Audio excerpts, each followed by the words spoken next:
علم القرآن خلق الإنسان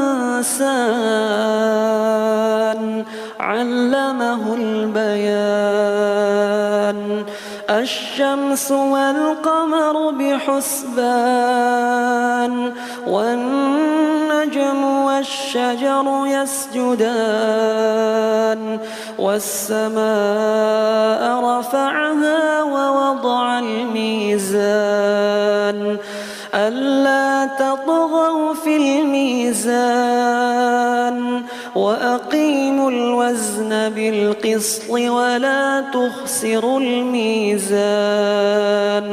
والأرض وضعها للأنام فيها فاكهة